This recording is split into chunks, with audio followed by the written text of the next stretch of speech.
جب تک 56% بنگالی فوج میں افسر اور سول سروس میں افسر نہیں ہو جائیں گے، گزیٹڈ افسر، اس وقت تک یہاں سے کوئی نہیں بنے گا۔ اس وقت تک صرف 2 بنگالی افسر CSP جو تھے ان کو سیکریٹری وغیرہ بنایا گیا تھا۔ تو جب انہوں نے یہ تقریر کی شیخ مجیب نے، تو میں بھٹو صاحب فلیٹیز میں ٹھہرتے تھے اور مجھے ان کے بیڈ روم تک کی اس وقت تک، جب تک اقتدار میں نہیں آئے تھے، ان کے بیڈ روم میں جانے کی اجازت تھی، چاہے SP CID رضوی صاحب بھی وہاں بیٹھے ہوں۔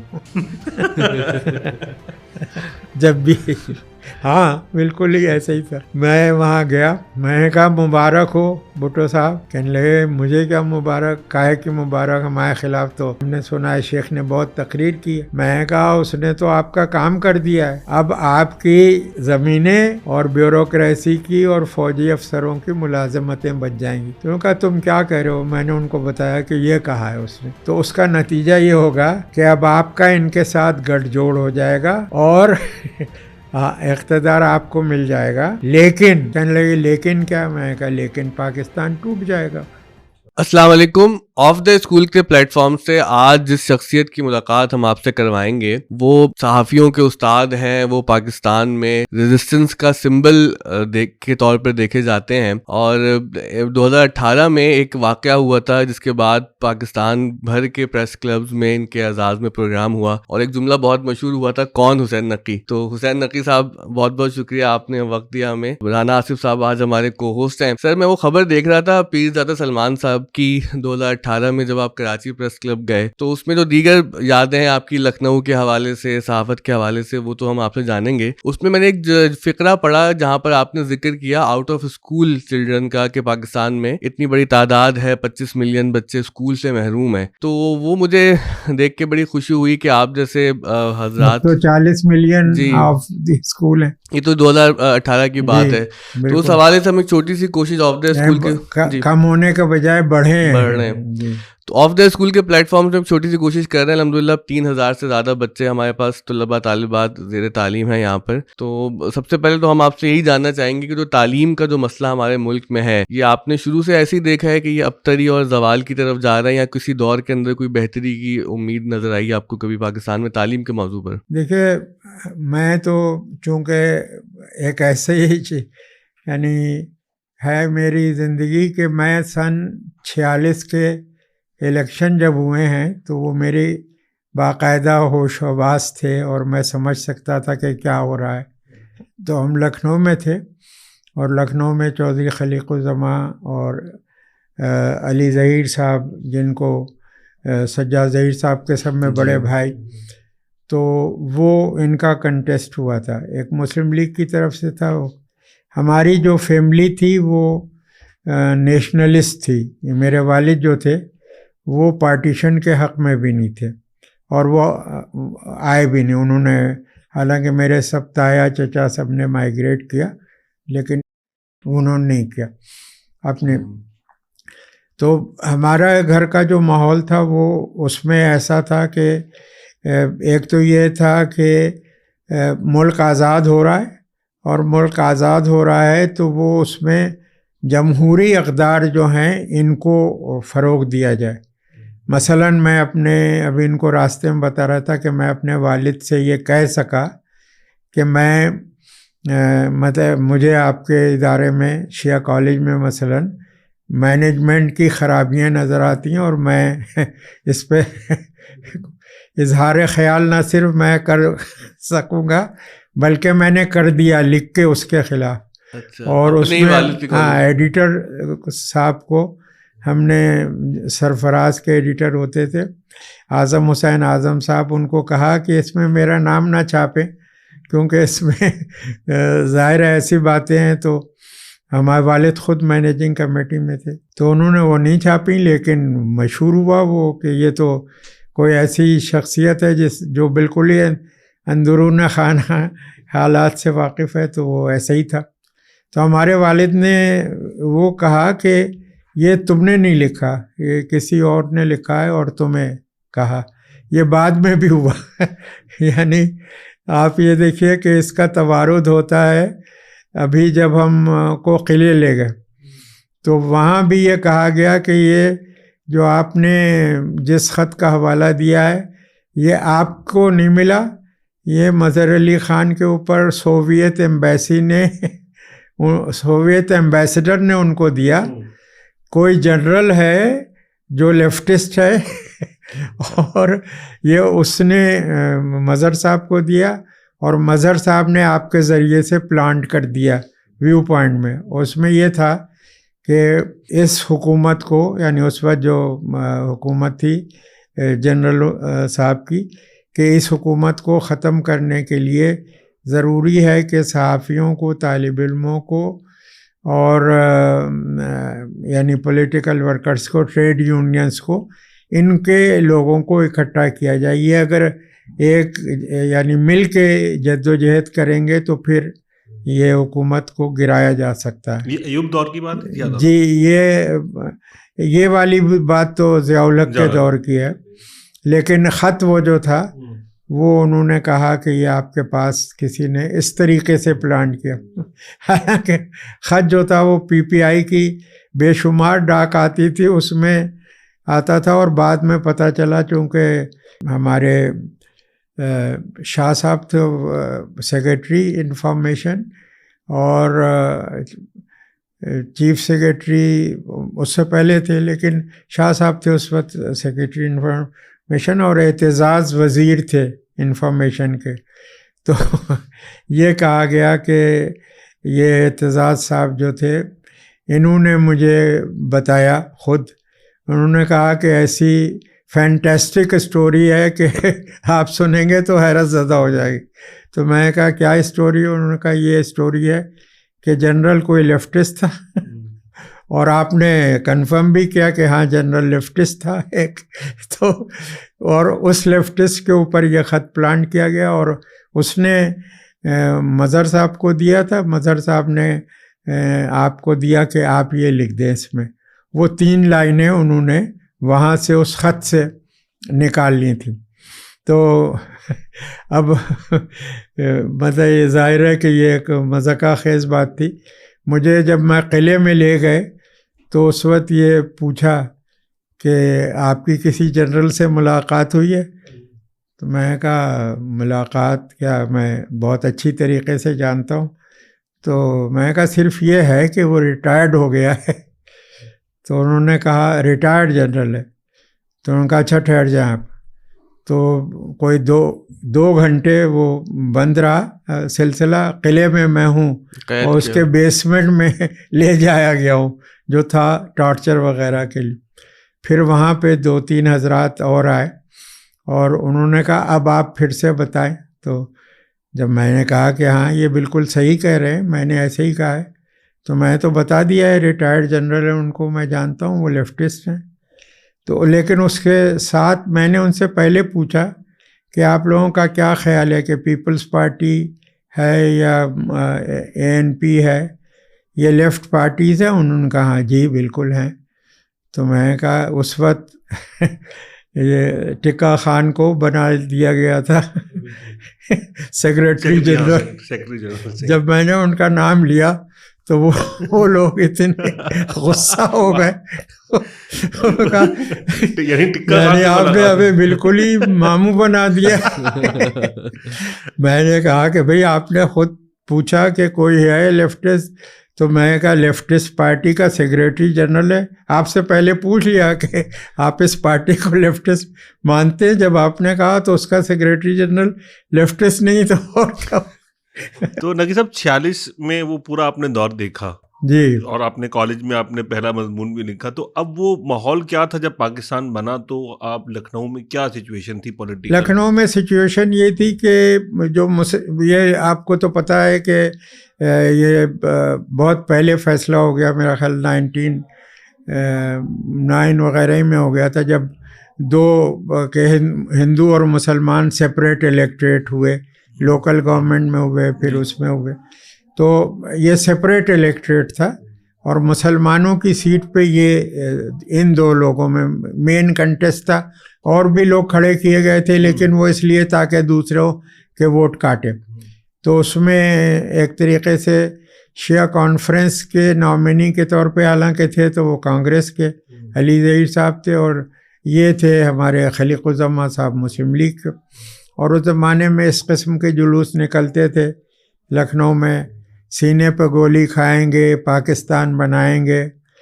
تو بلکہ مجھے یہاں کسی نے کہا بھی تھا انڈیا میں جب پارٹیشن ہو گیا تو میں ابھی وہیں تھا، میں تو 50 میں آیا ہوں، تو میں گیا چھٹیوں میں کہ کوئی نوکری کر لوں. تو ایک مسلمان سا تھے، ان کی انڈسٹری تھی، تو میں وہاں گیا. تو انہوں نے کہا تم تو انہی لڑکوں میں ہو نا جو یہ نعرے لگاتے تھے بچے. اب ظاہر ہے میں 14-15 سال کا ایک بچہ بعد میں آیا، اس وقت میں سمجھے 11 سال کا تھا، سن 36 میں میری پیدائش ہے. تو انہوں نے کہا سینے پہ گولی کھاؤ اور وہاں جاؤ. خیر بات، لیکن یہ جو آپ واقعہ بتا رہے ہیں کہ یہ ہاسٹیلیٹی کے ساتھ تھا یا پھر اس میں ذرا ایک انوسنس نہیں، تھی؟ اب وہ مسلمان تھے، ان کی انڈسٹری تھی وہاں، پارٹیشن ہو گیا، اور پارٹیشن میں ظاہر ہے لکھنؤ میں تو اس قسم کے تھا، نعرے یہ لگتے تھے، آپ کو جلوس نکلتے تھے. یہ افروز ہے نا، افروز کے والد، مجھے یاد ہے یہ جلوس میں، یہ جو مہر افروز آرٹسٹ ہے، اس کے والد جو ہمارے رشتہ داری بھی ہے ان سے، تو فجو بھیا ان کو کرتے، فرزند حسین، وہ باقاعدہ یہ جلوس میں آگے آگے ہوتے تھے اور نعرے یہ لگ رہے ہوتے تھے، چٹیا راج نہیں چلے گا، دھوتیا راج نہیں چلے گا. اور اس کا آخری حصہ یہ تھا، سینے پہ گولی کھائیں گے، پاکستان بنائیں. اب تو چٹیا راج دھوتیا راج کے خلاف آپ باتیں کر رہے تھے، اور اب آپ وہاں پہ رہنا بھی چاہتے، تو رہے بھی، ابھی بھی کافی بڑی آبادی.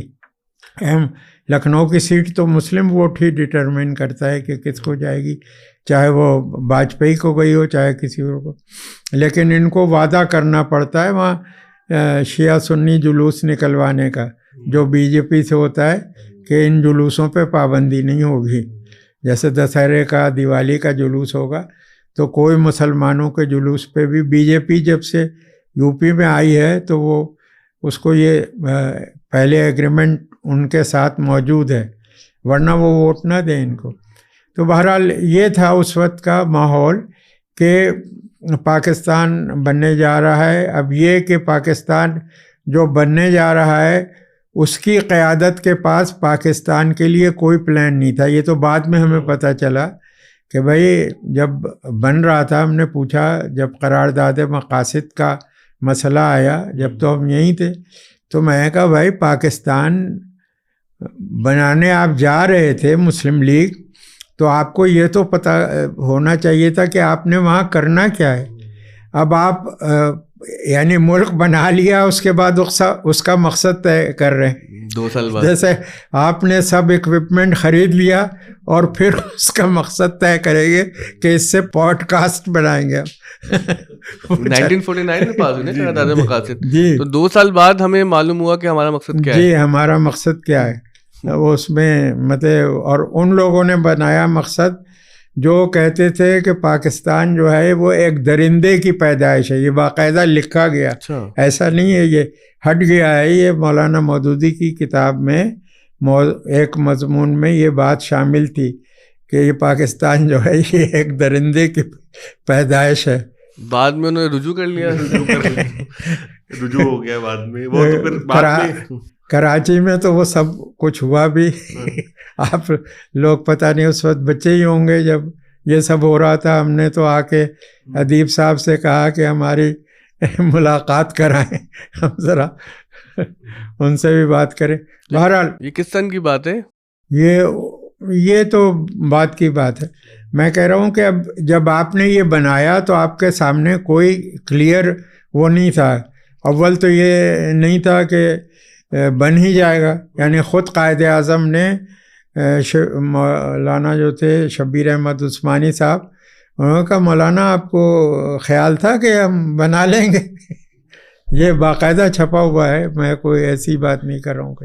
اچھا، اس میں صاحب آپ پھر پاکستان آئے 50 میں آپ پاکستان آ گئے. اس وقت کراچی ظاہر دارالحکومت تھا، تو یہاں کیا پالیٹکس ہو رہی تھی؟ یہاں اب دیکھیں نا، ایک آپ نے ایک ایسے شہر میں جو ایک پروونس کا وہ تھا، دارالخلافہ تھا.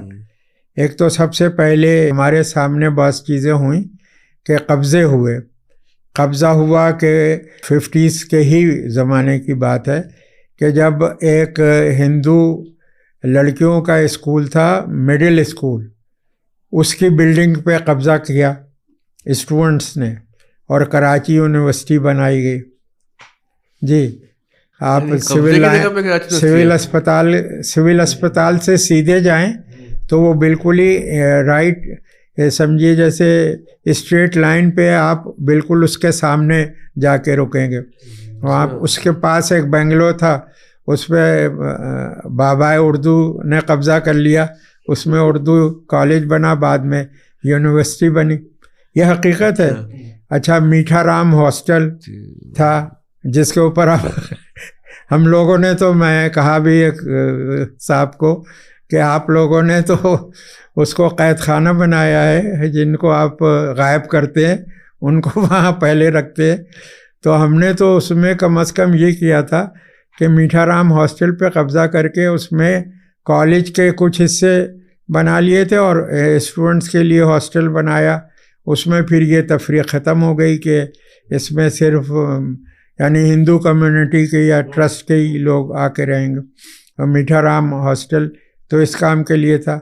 اچھا ڈی جے کالج کی ایک بلڈنگ پہ قبضہ کیا، اس میں مطلب فتح وغیرہ یہ سب آ گئے تھے اس وقت.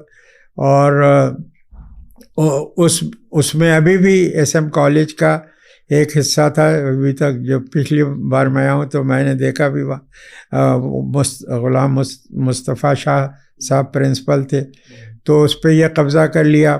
یہ جو سامنے بلڈنگ تھی جس پہ یہ کسی اور کی تھی اور اس کے اوپر قبضہ کر لیا تو لاء کالج بن گیا. بلکہ بھٹو صاحب جب آئے ہیں باہر سے کر کے تو میں اس وقت آپ لاء میں بھی داخلہ لے سکتے تھے. LLB کا کورس اس وقت 2 ہی سال کا تھا گریجویشن کا. اب تو 5 سال. اور بھٹو صاحب جو تھے وہ انٹرنیشنل لاء پڑھاتے تھے. 3 پیس سوٹ پہن کے اور فیلٹ لگا کے، پہلے یہ فیلٹ اتار کے رکھتے تھے اور 150-200 لڑکا تو اسٹوڈنٹ سامنے ہوتا تھا اور پھر ہر طرف دروازوں کے ساتھ ساتھ. یہی صورتحال ڈی جے کالج میں تھی. اب ایک آبادی جس کی 3-4 لاکھ آبادی تھی، کسی نے میرے سامنے کہا، میں کہا 7 لاکھ تو اس وقت ہوئی جب پاکستان بنا، اس کے بعد ایک دم سے اتنے زیادہ لوگ آ گئے. اب ایک کالج ہے، ایک سائنس کالج ہے جس میں BSc کے کلاسز ابھی نہیں ہوتے تھے، پھر شروع ہوئے جب وہ بامبے سے اپنے آپ کو علیحدہ کیا انہوں نے. بامبے یونیورسٹی سے ایفیلیٹڈ تھا. اور SM کالج تو گریجویشن بھی بعد میں بنی، پہلے انٹرمیڈیٹ تھا اور گریجویشن کا کورس جو تھا وہ یہاں شروع ہوا جب اس ڈی جے کالج کے اس حصے پہ قبضہ کر لیا جو ڈی جے کے اور اس کے اپوزٹ ہے. تو اس طریقے سے ایک کالج، ایک ٹیکنیکل اسکول، ایک اور چند ہائی اسکول، 3-4 ہائی اسکول تھے. ایک بعد میں چوبرجی پہ چورنگی پہ کھولا. انہوں نے ایک اسٹوڈنٹ لیڈر ہوتے تھے مرزا محمد قادم صاحب، ان کے اسکول میں نے بھی 55 روپے پہ 5 پیریڈ پڑھاتا تھا میں. ویسے تو خیر 55 روپے. کیا پڑھاتے تھے آپ؟ میں پڑھاتا تھا انگلش کمپوزیشن اور گرامر کا حصہ، کیونکہ یہاں میں نے سنا کہ گرامر نہیں پڑھائی جاتی تھی. اب آپ ایک لینگویج پڑھا رہے اور اس کی جس کی آپ کو قواعد سے نہ واقف. اب یہاں تو اس وقت لوگ بھی یہ نہیں جانتے تھے کہ پارزنگ کیا ہوتی ہے، سینٹینس میں ورڈز کی پارزنگ کیا ہوتی ہے اور سینٹینس کی انالیسس کیا ہوتی ہے. ابھی تک لوگ نہیں جانتے.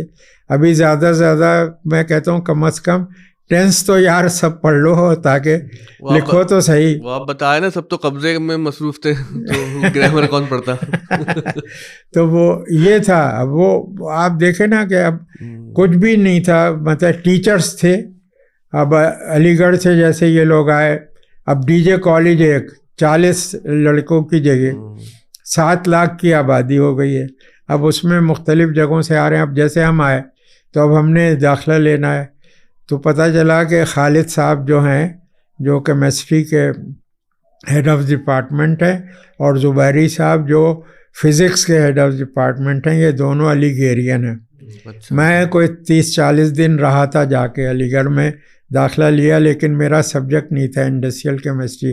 اب تو ہے وہاں کیمیکل ٹیکنالوجی, اس وقت نہیں تھا. تو میرا داخلہ میں نے لے لیا.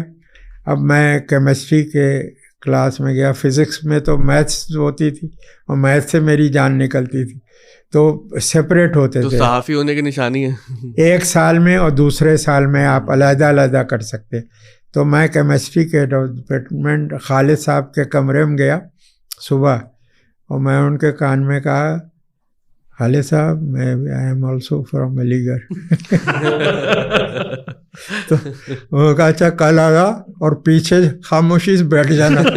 بعد میں جب کلاس ختم ہوگی تو تمہارا نام رجسٹر میں شامل کر لوں گا. تو بعد میں مجھ سے لوگ پوچھتے تھے کہ آپ کے پرائم منسٹر کی سفارش ہے کہ نیول کمانڈر ان چیف کی ہے کہ ایئر فورس کے تو میں نے کہا میری سفارش میں خود ہوں, اور یہ حقیقت ہے کہ میں نے ان کو بتایا. تو علی گڑھ کے بہت عرصے تک رہا ہے یہ سلسلہ. آفتاب احمد دلیل آفتاب.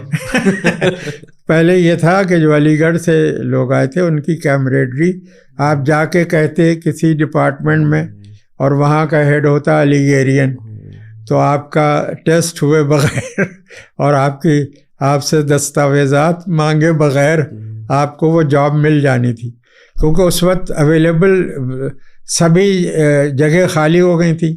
رفتہ رفتہ کر کے سب ہندو یہ جو تھے یہ لوگ سب ٹیچرز کے علاوہ, میں تو ہمارے 2 تھے اور دونوں پارسی, سدھوا صاحب بھی تھے اور جو دوسرے تھے وہ کرسچن تھے. وہ لوگ یہیں کے لوکل تھے جو اس وقت ٹیچر تھے. باقی تو سب ادھر ہی سے آئے, کوئی لکھنؤ سے آیا, کوئی علی گڑھ سے آیا, مختلف یونیورسٹی. پھر اس کے بعد اسی میں آپ کی اسٹوڈنٹ پالیٹکس بھی شروع ہو گئی. اچھا آپ دیکھیں نا, اسٹوڈنٹ پالیٹکس تو لازمی تھی شروع ہونا, ہم سے پہلے شروع ہو گئی تھی. اب یہ لوگ جو تھے جیسے ڈاکٹر سرور ہیں, میر رحمان علی ہاشمی تھے, علوی جو باہر چلے گئے, اور ڈاکٹر غالب جو ایک انٹرنیشنل فگر ہوئے میڈیسن میں, تو یہ سب لوگ جو تھے یہ آ گئے تھے مختلف جگہوں سے. کسی نے ایف ایس سی کیا ہوا تھا, کوئی فرسٹ ایئر میں پڑھ رہا تھا میڈیکل کالج میں, کوئی اس طریقے سے تھے. یہ لوگ آ گئے تھے, تو ان کے لیے تو اس کی ضرورت تھی. تو انہوں نے ایک اسٹوڈنٹ آرگنائزیشن شروع ہی میں بنی. مسلم لیگ کی تو تھی اور وہ پھر ڈارمنٹ ہو گئی. ڈی ایس ایف جو بنی, کیونکہ مسلم لیگ تو حکومت کے خلاف مظاہرے نہیں کرتی تھی.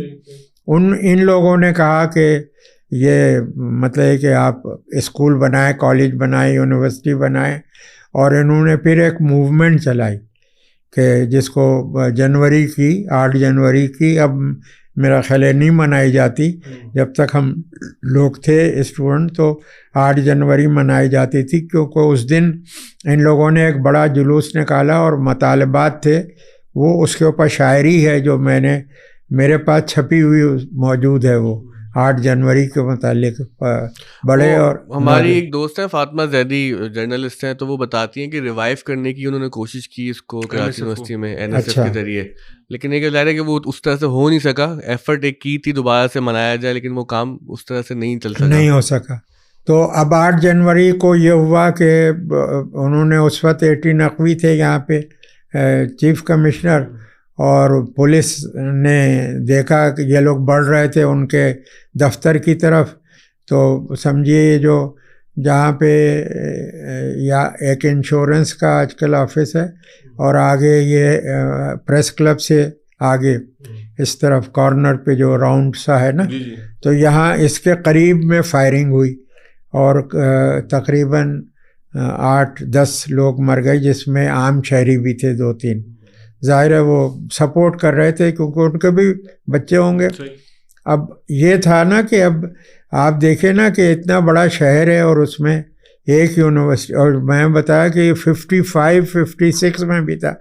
اب یہ جو ابھی انتقال کر گیا صبغت اللہ قادری, یہ سیکریٹری تھا پہلے یہاں، وہاں کوئنس کونسل ہوا اور بڑا لائق وکیلوں میں شمار ہوتا تھا لندن کے. تو صبغت اللہ قادری اس وقت سیکریٹری تھا. پہلے اسکول آرگنائزیشن بھی بنائے ان لوگوں نے، اسکول اسٹوڈنٹ فیڈریشن اور نیشنل یہ ڈیموکریٹک اسٹوڈنٹ فیڈریشن کے نام سے DSF. اور جب یہ ہوا واقعہ ہوا 53 میں، یہ واقعہ ہوا جس میں لوگ مارے گئے، تو اس وقت اس کو پھر انہوں نے بین کر دیا، DSF بین کر دیا.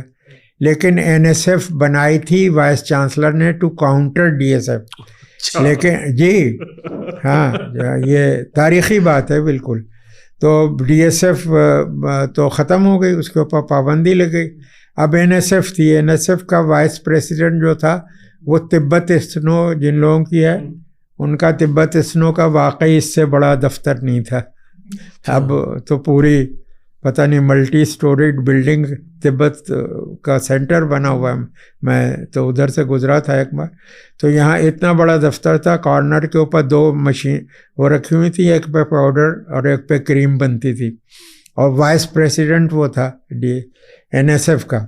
اور سیکریٹری جو تھا، یہاں ایلیٹ پریس ہے ایک بڑا پرانا جو بہت اچھی وہ کرتے تھے، جنہوں نے کتابت کا یہ سب کرنا بھی، اس کو جو کمپوزیشن کا سسٹم بنا، نورین استعلیق اور کیا کیا کہلاتا ہے یہ سب فونٹ ہوتے ہیں، جی فونٹس، یہ سب انہوں نے ابتدا انہوں نے کی تھی. تو یہ رسول تھا. یہ دونوں لڑکے جو تھے یہ فائنل میں آ گئے تھے BSc کے. تو انہوں نے، ہم 3-4 لڑکے تھے جو کچھ نہ کچھ یعنی وہ اسٹوڈنٹ یا اسکول اسٹوڈنٹ سے، فیڈریشن سے، کوئی DSF میں ایسے ہی لوگوں کی خدمت کرنے لیڈروں کے ان کے ساتھ ہوتے تھے. تو انہوں نے عبدالودود تھے جو بعد میں یہاں کے ڈپٹی اٹارنی جنرل ہوئے، صبغت اللہ قادری تھا، شمیم تھا، ابو البرکات تھے جو لندن اسکول اکانومکس میں پڑھے اور پھر پڑھایا وہاں. اور ہم لوگ یعنی ان کے سمجھیے بستہ بردار ہم بھی تھے اس میں شامل.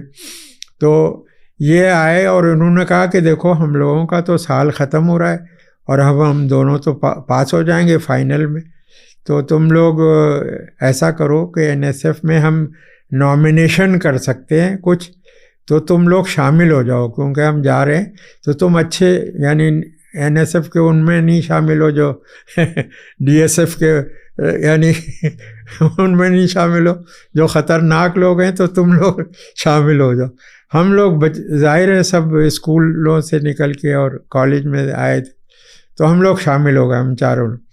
اچھا ہوا یہ کہ یہ اب 55 ختم ہو گیا ہے، 56 شروع ہو. نہر سوئس پہ حملہ ہو گیا. بالکل پہلا نہر سوئس پہ حملہ ہو گیا. ابھی تک NSF کا تو پہلے بعد میں ہم نے دفتر لیا تھا، لیکن اس وقت تک کوئی دفتر نہیں تھا. تو ہم نے کہا کہ بھئی یہ تو نہر سوئس پہ حملہ ہو گیا، تو اس کے کچھ کرنا چاہیے. اب یہ وہ دونوں، تو اس نے تبت اسنو کا جو مالک کا بیٹا تھا، اس نے کہا یار چلو ہمارے دفتر میں آ جاؤ، وہاں کرتے ہیں. NSF کی میٹنگ ہوئی. ہم لوگوں نے کہا کہ کل جلوس نکلے گا. وہاں پہ یہ فیصلہ کرا دیا. جنگ اخبار میں لے کے گئے اور خبر لگ گئی کہ کل اس کے خلاف نہر سوئس پہ حملہ ہو گیا ہے، تو اس کے خلاف مظاہرہ ہوگا. بعد میں جب 63 کا ہوا، جب جبل پور پہ ہوا تھا اور کانگو کا لیڈر لوممبا مرا، لیکن پہلے یہ نہر سوئس واقعہ ہوا. تو اس میں ایک یہ بھی ہوا تھا کہ سہروردی صاحب اس وقت پرائم منسٹر بنے تھے. تو گرلز کانگریس کا جلوس تو پرائم منسٹر ہاؤس تک پہنچ گیا. ہم لوگوں کا انہوں نے بولٹن مارکیٹ سے آگے جانے نہیں دیا، لیکن پبلک بے انتہا شامل ہو گئی، کیونکہ ہم نے کہا کہ بھئی نہر سوئس تو مسلمانوں نے بنائی اور ایجپٹ نے بنائی تھی، تو ہمیں تو اس کے یہ ہمارا وہ ہے فرض کہ ہم لوگ اس کے لیے مظاہرہ کریں. کیونکہ سہروردی صاحب نے کا وہ بیان اخباروں میں چھپ بھی گیا تھا کہ یہ کیا ہے مسلمان، ہم لوگ تو 0+0+0، اور ان کے وہ جو حملہ کرنے والے ہیں برطانیہ، فرانس، سب اس میں، اور امریکہ اس کو سپورٹ کر رہا ہے. تو اس کے خلاف یہ لوگ وہاں پہنچ گئے. ہم لوگوں نے جلوس اس کے اوپر لاٹھی چارج کر دیا گیا جیسے ہمیشہ پولیس کر دیتی ہے. ہماری بھی ابھی تک کالسیفائیڈ ہے. ہاں پروائی چلے تو یہاں پہ درد بھی ہوتا ہے کیونکہ لاٹھیاں پڑی خوب. اور ہمیں پروائی یہاں بھی چلتی ہے. تو جو پورب سے مچھم کی طرف جا رہے ہیں تو اس کو پروائی گئے. تو بہرحال ہم لوگوں نے اس کے NSF مشہور ہو گئی. اس نے جلوس نکال لیا. اس کے فرنٹ پیج پہ ڈان میں جنگ میں ہر جگہ تصویریں چھپی لڑکوں پہ لڑکیوں پہ لاٹھی چارج ہوتے ہوئے وہ دکھایا گیا. ہاں اس وقت بہت مشکل سے کسی اخبار میں تصویر کوئی چھپتی تھی کیونکہ بڑا پروسیس آپ کو پتہ ہی ہے کہ کیسے بلاگ بنانا پڑتا تھا. سب ہم نے تو بنوائے ہیں تو پتہ. تو یہ سب ہوا. تو اس کے نتیجے میں NSF مشہور ہو گئے. اب 56 ہے تو 56 سے یہ ہو ایک طرف. دوسری طرف یہ تھا کہ جمہوری تحریک جو تھی اس میں بھی ظاہر ہے DSF نے بھی حصہ لیا تھا. ہم لوگ بھی اس کے سب سپورٹر تھے. مولانا بھاشانی آئے یہاں. اس وقت نیب بنائی گئی. نیب بنی اور نیب کا جو اجلاس ہوا وہ لاء کالج کے اس میں ہال میں ہوا تھا جہاں میں نے بتایا کہ بھٹو صاحب کلاس لیتے تھے. وہاں پہ اجلاس ہوا. اس کے بعد ان کے اوپر جو سرکاری غنڈے تھے اس وقت سرکار باقاعدہ غنڈے رکھتی تھی اسٹوڈنٹ میں بھی اور اس میں بھی. بعد میں تو خیر ان کو چاقو اور چھری اور کچے یہ سب دے دیے گئے. بعد میں سنا کلینشن کوپ بھی آ گئی شاید. تو بہرحال یہ سب ہوا تھا. تو ہم لوگوں نے بہرحال یہ ہوا کہ اب یہ آرگنائزیشن تو مشہور ہو گئی اور ادھر جمہوری تحریک بھی چل رہی تھی ہماری 56 میں. یہ جو ہوئی اس میں بھی ہم لوگ انوالو ہوئے. اور ہمیں یاد ہے کہ باچا خان کے باقاعدہ سر پہ یہاں پہ کہیں پہ لگا ذرا سا ان کا خون بھی نکلا تھا. اور ہاں تھوڑا سا. لیکن وہ تو لوگ تو انہوں نے اپنا جلوس نکال کے انہوں نے تقریریں کی اور وہ بنایا. نیب بنائی تھی اس میں اور لوگ بھی آئے تھے. تو بہرحال اب یہ تھا کہ 56 میں ہی کہا تو یہ گیا کہ 50 میں ہوگا. پھر کہا گیا الیکشن 52 میں ہوگا 54 میں ہوگا. تا وقت اب یہ سب ہم لوگوں کے سامنے ہی ہو رہا تھا. اور ہم لوگ سب اس امید پہ تھے کہ الیکشن ہوں گے نئی حکومت بنے گی. اس میں اب ظاہر ہے نئے لوگ آئیں گے. وہ جو پرانا ہے وہ سب تو نکل جائے گا. لیکن پہلے تو شروع میں لیاقت علی خان صاحب نے اس لیے نہیں کیا کہ ان کی کوئی کانسٹیٹیوئنسی نہیں تھی. اب دیکھیں نا انڈیا میں تو بن گیا ہے کانسٹیٹیوشن. ہمارے یہاں کانسٹیٹیوشن ہی نہیں بنا. پھر یہ ہوا کہ بنگالیوں کی اکثریت نہ ہو اس میں. حتیٰ کہ جب یہ 56 کا کانسٹیٹیوشن بنا ہے تو مجھے یاد ہے کہ سہروردی صاحب یہ جو گرو مندر اس کے اوپر ان کی بیٹی داماد ان کا گھر تھا تو وہاں ہم جاتے تھے. تو سہروردی صاحب نے کہا کہ اچھا بھائی پیریٹی بھی مان لی. چلو ہم 56% نہیں ہیں ہم 50% ہیں. تم 46 سے 50 ہو گئے لیکن اب الیکشن کرو. تو 56 میں باقاعدہ یہ کہا گیا تھا کہ اگلے سال ہوگا. پھر کہا گیا کہ ابھی نہیں ہو سکتا اگلے سال ہوگا. پھر کہا گیا کہ ابھی تیاری پوری نہیں ہو سکی ہے تو 59 میں ہوگا. لیکن 58 میں وہ صاحب جن کو 54 میں آپ نے شامل کر لیا تھا ڈیفنس منسٹر اور کیبنٹ میں شامل کر لیا آرمی کے چیف کو. آپ نے تو اپنی جمہوری تحریک پہ خود بھی اس طریقے سے لات ماری تھی کہ وہ آپ کے ساتھ رہیں. تو وہ اب وہ 58 میں مارشل لا آ گیا. اب مارشل لا آ گیا تو آپ کو پتہ ہی ہے کہ مارشل لا میں پھر سب بین ہو گیا. حتیٰ کہ NSF جو تھی اس کا ہم نے اسی زمانے میں ایک مولوی مسافر خانے پہ ایک کمرہ کرائے پہ لے لیا تھا. ایک دکان کرائے پہ لے لی تھی کہ یہاں پہ NSF اب باقاعدہ ہو گئی ہے. تو پتہ چلا صبح پہنچے تو ہمارے دفتر پہ تالے لگے ہوئے تھے. پتہ چلا کہ ہم لوگ بھی ہمارے جو آرگنائزیشن ہے وہ سیاسی آرگنائزیشن ہے اور ہم سب لوگ سیاسی لوگ ہیں. پکڑے جائیں گے تو ہم لوگ کچھ دن ادھر ادھر رہے, لیکن اس وقت ایسا کام نہیں ہوا. وہ بعد میں جب اسٹوڈنٹ کے موومنٹ بنا اس وقت ہوا. تو بہرحال اب ماشاء اللہ آ گیا. اب تو اب ظاہر ہے کہ اس کے متعلق ایک دم سے تو بالکل ہی سب کچھ بند ہو گیا تھا, اور لوگ بہت خوش ہو گئے تھے ہمارے, کیونکہ سب جو قیمتیں تھیں وہ کہہ دیا گیا کہ اس میں کسی میں اضافہ نہیں ہوگا, اور جو گوشت کی دکانیں تھیں اس کے اوپر کہا گیا کہ سب کے اوپر گواز لگائی جائے. سب نالیاں, ساری سڑکیں صاف, جتنے پارک تھے ان میں خوب صفائی اور پودے وودے یہ سب لگا دی گئے. جمہوریت جانے کی برکات ہے. ہاں, تو لوگوں کو یہ کہا گیا جی یہ سیاستدان تو نکمے بدمعاش, انہوں نے یہ سب تباہ, اور کافی انہوں نے پھیری بھی تھی تباہی, کیونکہ یہ تو قبضہ کر رہے تھے. ہمیں تو خود چودھری خلیق الزمان نے کہا, جو آپ کے لکھنؤ کے ہی تھے, ہاں 62 کی بات ہے یہ, لیکن بعد میں انہوں نے کہا بے وقوفوں تم سے کس نے کہا ہے کہ یہ سب اس میں پڑھو. پاکستان ہم نے بنایا تھا ہندوؤں سکھوں کی جائیداد لوٹنے کے لیے, لوٹو تم بھی لوٹو. ہم نے کہا آپ نے تو کلفٹن پہ لوٹ لیا ہے, تو ہمارے لیے تو واقعی لوگ آتے تھے اور مطلب ان میں چلے جاتے تھے, اور وہ بیچارے بعض لوگوں کو تو ایوکٹ کیا گیا کہ پھر اب تم اس فلیٹ, یہ ہمیں پسند آ گیا, فلیٹ کے گھر ہمیں پسند آ گیا, تو یہاں سے نکلو. اچھا نقی صاحب, ماشاء اللہ جب آیا ہے تو اس وقت آپ لوگ تو اسٹوڈنٹ تھے, تو اسٹوڈنٹس میں کیا اس کو مطلب کچھ آپ کو سمجھ میں نہیں آیا یہ کیا ہوا ہے, یا آپ لوگ کو کچھ اندازہ تھا؟ نہیں, یہ تو سمجھ میں آ رہا تھا کہ فوج جو ہے وہ اقتدار پہ قابض ہو گئی ہے, اور اب مطلب جو الیکشن تھا, اور ہم لوگ تو الیکشن کے ڈیمانڈ کے ظاہر ہے کہ مطلب ساتھ تھے. سہروردی صاحب اس میں لیڈر تھے, یعنی حالانکہ تھا تو ان کا تو تعلق ایسٹ پاکستان سے تھا, لیکن وہ کیپٹل تو کراچی تھا اس وقت, تو کراچی کو تو کیپٹل ہٹایا بھی اسی لیے گیا, اس کو مطلب GHQ کو زیر سایہ کر دیا گیا کیپٹل تو اس زمانے میں بعد میں.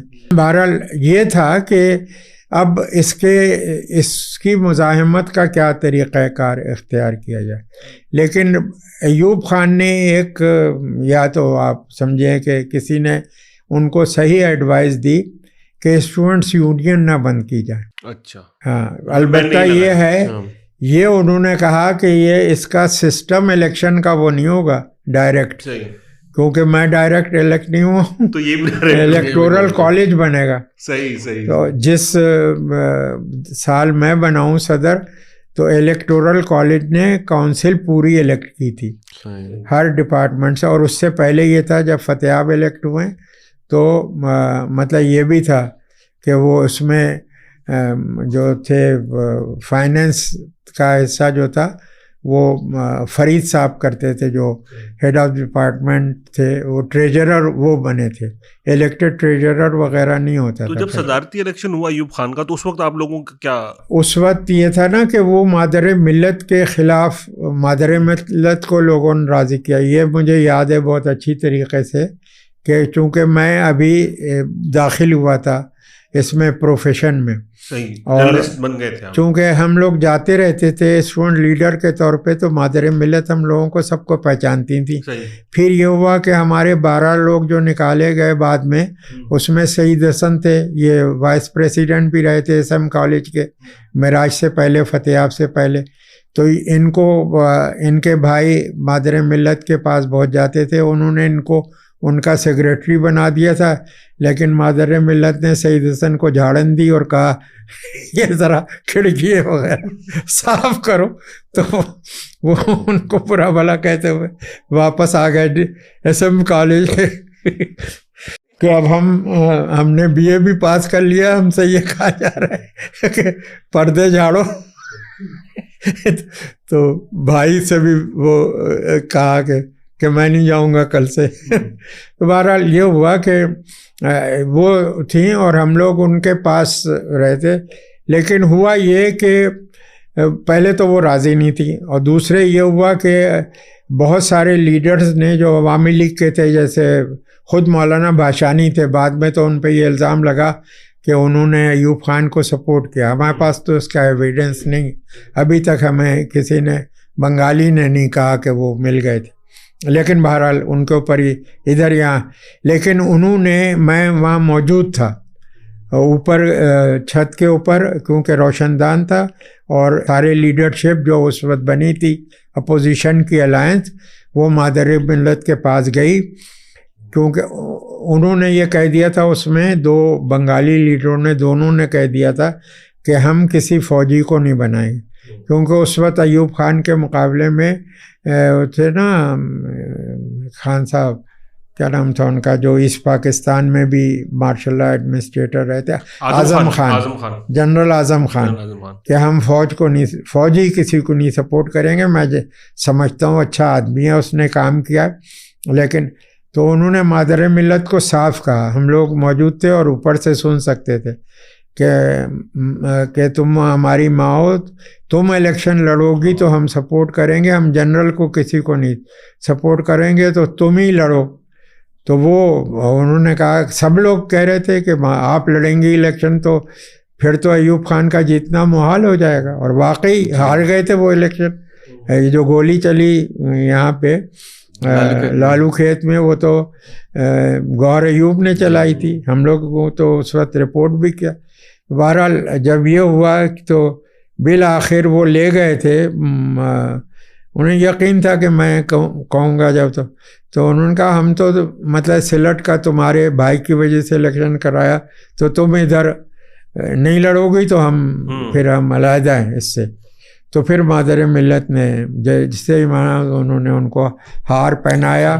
ہم لوگ دوڑتے ہوئے اپنے دفتروں کو گئے، اس وقت یہ موٹر سائیکلیں وغیرہ کم لوگوں کے پاس ہوتی تھی، میں تو پیدل بھاگا، پی پی آئی میں نے جا کے خبر چلائی تو میر خلیل الرحمن کا فون آ گیا، ارے بھائی آپ نے خبر چلا دی ہے کہ مادر ملت نے قبول کر لیا ہے. میں کہا جی ابھی تو وہیں سے آ رہا ہوں میں.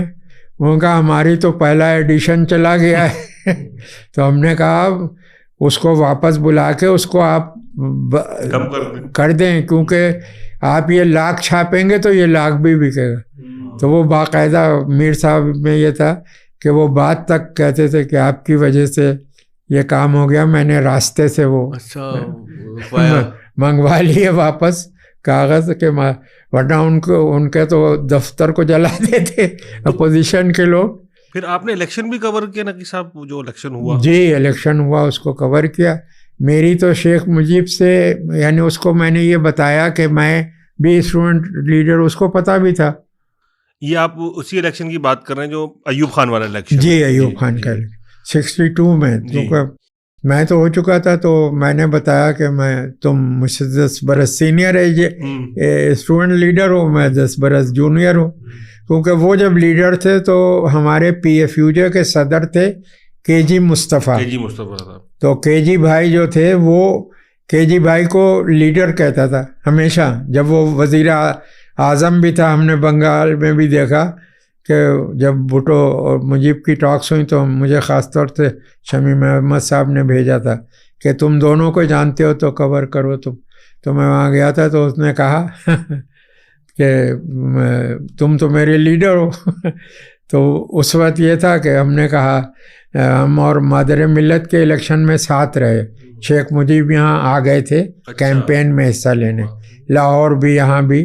تو جب میں گیا واپس تو بھٹو کو بھی سرپرائز ہوا تھا کہ جب اس نے کہا کہ اچھا یہ بھی آ گیا ہے، اس کو ڈبل 2 رسگلے اور 2 سموسے اس کو لا کے کھلاؤ، یہ میرے خلاف لکھتا ہے. میں کہا میں اس کے خلاف بھی لکھتا ہوں، اور میں خلاف نہیں لکھتا ہوں، میں تو جو فیکٹس ہوتے ہیں وہ لکھتا ہوں. تو میں تو چاہتا ہوں پاکستان میں جمہوریت رہے، اور ہم لوگوں کو کبھی جن 50 لوگوں نے یہ کہا کہ ٹرانسفر آف پاور کیا جائے اور شیخ مجیب کو اقتدار واپس دیا جائے، اس کا رائٹ ہے. ہم نے 50 لوگوں نے سائن کیا تھا پاکستان میں، ویسٹ پاکستان میں خاص طور سے. زیادہ لوگ ہمارے تھے کیونکہ ہم ہی لوگوں کے اوپر ذمہ داری تھی. تو ہم لوگوں کو ہمیشہ ویزا مل جاتا تھا.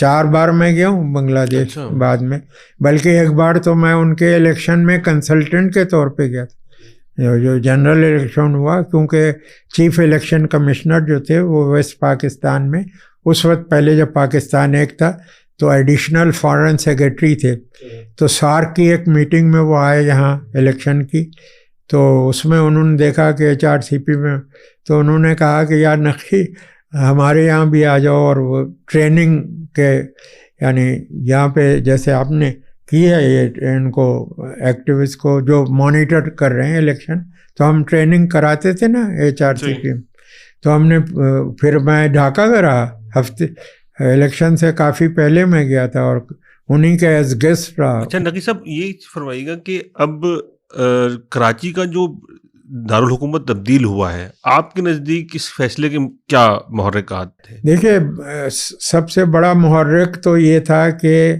فوج پنڈی سے کراچی کے اوپر نہیں ہو سکتی تھی حاوی, اور دوسری یہ تھا کہ یہاں کی آبادی جو تھی یہ تو کاسموپولیٹن آبادی ہو گئی تھی, لیکن سب سے زیادہ اردو اسپیکنگ لوگ تھے جو ابھی تک ہیں یہاں پہ. ظاہر ہے ایک شہر میں اتنی بڑی وہ, اور جو لوگ اردو اسپیکنگ نہیں بھی تھے, فرض کیجئے کوئی بنگالی اسپیکنگ بھی آیا تو وہ بھی اردو بولتا تھا, جو ساؤتھ انڈین آئے وہ تھوڑی بولتے تھے, تیلگو ملیالم آپس میں بولتے تھے, بہت ساری فیملیز میں ابھی تک بولی جاتی ہے تیلگو یا ملیالم, لیکن اس وقت تو وہ سب لوگ اردو ہی اسپیکنگ میں شمار ہونے لگے کیونکہ وہ سب اردو بولتے تھے.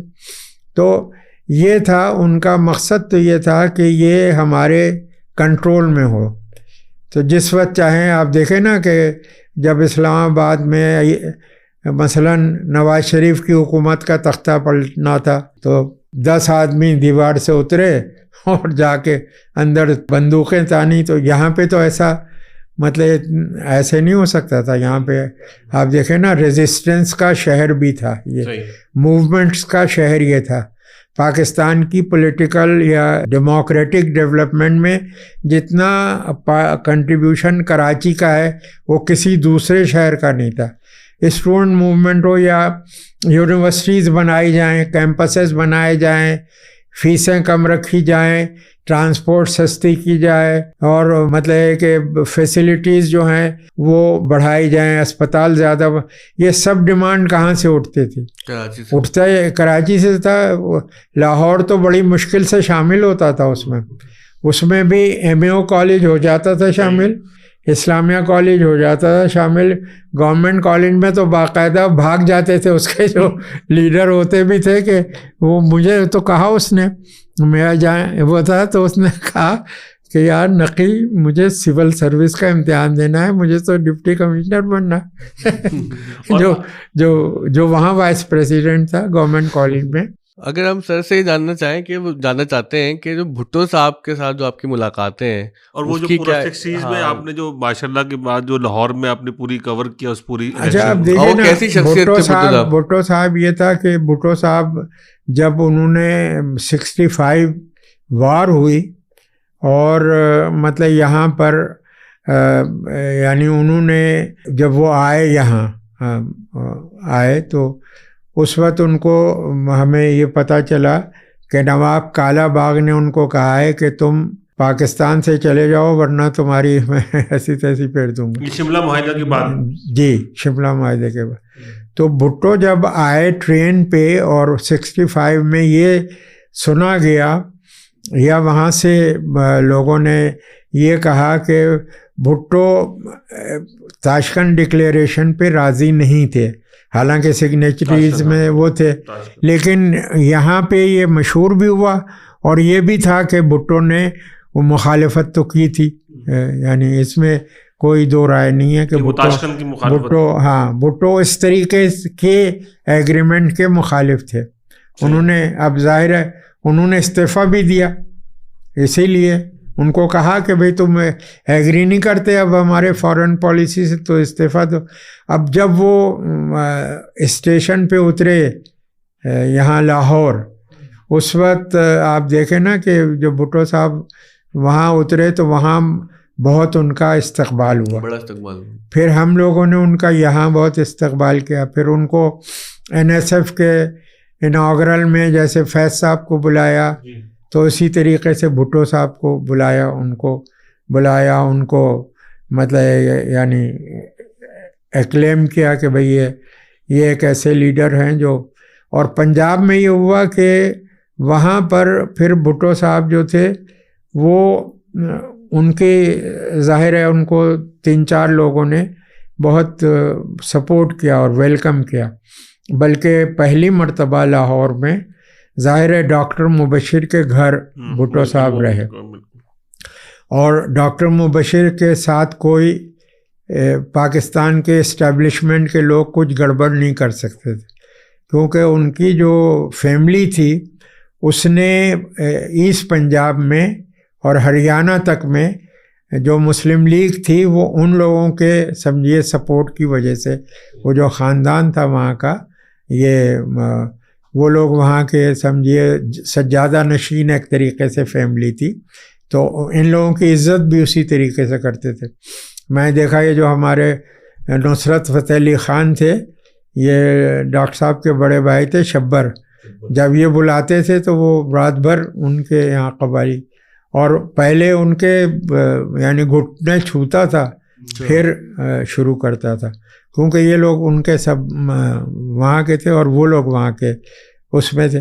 تو بھٹو صاحب کے گھر کے اوپر نواب کالا باغ کو بھی پتہ تھا کہ ان کو کہا تھا جب وہ تھے نا پروفیسر ڈاکٹریٹ انہوں نے کیا سول انجینئرنگ میں اور وہ وہاں تھے تو نواب کالا باغ نے تو انہوں نے کہا کہ اچھا اب تو میں نہیں جانتا, پہلے تو میرا ارادہ تھا کہ میں کہیں باہر جا کے پڑھاؤں, میں تو یہیں رہتا ہوں. تو پھر کوئی ہمت نہیں پڑی کسی کی. تو بھٹو صاحب وہاں رہتے تھے, ہم تو جاتے ہی وہاں ان کا. پھر یہ ہوا کہ اب اس کے 2 تجاویز تھیں. ایک یہ تھی کہ آپ کسی پروگریسو پارٹی میں شامل ہو جائیں. بھٹو صاحب انکلائنڈ تھے کہ نیب میں شامل ہو جائیں, بلکہ وہ جو تھے پاکستان ٹائم امروز کے مالک ان کے بیٹے وغیرہ جو تھے انہوں نے اپنے گھر کے اوپر اجلاس کیا تھا اور بہت امکان تھا یہ کہ بھٹو صاحب مطلب یہ نیب میں بھاشانی میں شامل ہو جائیں.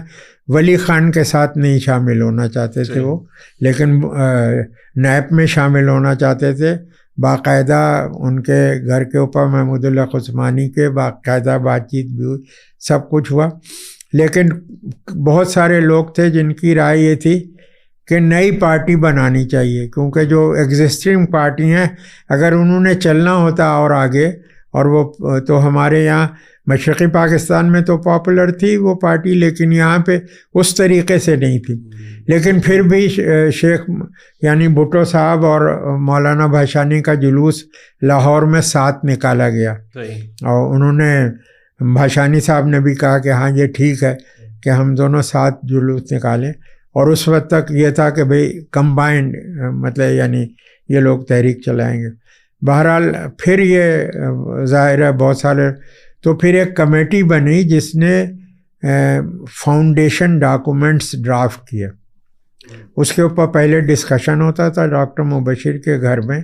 رحمان صاحب تھے, کیا نام ہے, صفدر میر صاحب تھے, ایک جنہوں نے پاکستان کی تحریک کے اوپر وہ زاہد صاحب, زاہد چودھری, یہ ویسے تو نوائے وقت میں ہوتے تھے لیکن پروگریسو آدمی تھے زاہد چودھری صاحب.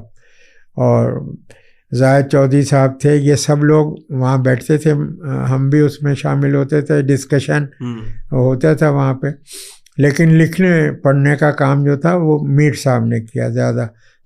زاہد چودھری انگریزی اس طریقے سے نہیں لکھ سکتے تھے, تو یہ کام جے رحیم صاحب آ گئے پھر.